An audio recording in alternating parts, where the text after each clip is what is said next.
স্নাতক ও সমমান পর্যায়ে ভর্তিতে আর্থিক সহায়তা দেবে সরকার। স্নাতক ও সমমান পর্যায়ে ভর্তিতে অসচ্ছল ও মেধাবী শিক্ষার্থীদের এই আর্থিক সহায়তা দেয়া হবে। শিক্ষার্থীদের জন্য আবেদন করতে বলেছে প্রধানমন্ত্রীর শিক্ষা সহায়তা ট্রাস্ট। 6 ফেব্রুয়ারি থেকে আগামী 27 ফেব্রুয়ারি পর্যন্ত স্নাতক প্রথম বর্ষে ভর্তি সহায়তা পেতে অনলাইনে আবেদন করতে পারবেন আগ্রহীরা। শিক্ষা মন্ত্রণালয়ের মাধ্যমিক ও উচ্চশিক্ষা বিভাগের এক বিজ্ঞপ্তিতে এই কথা বলা হয়েছে। বিজ্ঞপ্তি অনুযায়ী ভর্তি সহায়তা পেতে শিক্ষার্থীদের অনলাইনে আবেদন করতে হবে।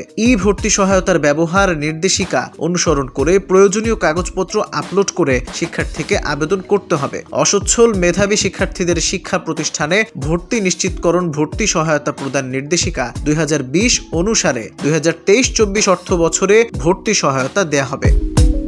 প্রতিবন্ধী শিক্ষার্থী, এতিম শিক্ষার্থী, ভূমিহীন পরিবারের সন্তান, নদী ভাঙনে ক্ষতিগ্রস্ত পরিবারের সন্তান, অসচ্ছল বীর মুক্তিযোদ্ধার সন্তান বা সন্তানের সন্তানদের ভর্তি সহায়তা পেতে অগ্রাধিকার পাওয়ার জন্য প্রমাণপত্র সংযুক্ত করে আবেদন করতে হবে। ভর্তি সহায়তার আবেদনের সঙ্গে সব শিক্ষার্থীকে সর্বশেষ শ্রেণীর পরীক্ষার সত্যায়িত নম্বরপত্র সংযুক্ত করতে হবে। প্রধানমন্ত্রীর শিক্ষা সহায়তা ট্রাস্ট দরিদ্র ও মেধাবী শিক্ষার্থীদের শিক্ষা প্রতিষ্ঠানে ভর্তি নিশ্চিতকরণে ভর্তি সহায়তা প্রদান করে থাকে। বর্তমানে মাধ্যমিক পর্যায়ে 5,000 টাকা, উচ্চ মাধ্যমিক পর্যায়ে 8,000 টাকা এবং স্নাতক ও সমমান পর্যায়ে 10,000 টাকা হারে ভর্তি সহায়তা প্রদান করা হয়।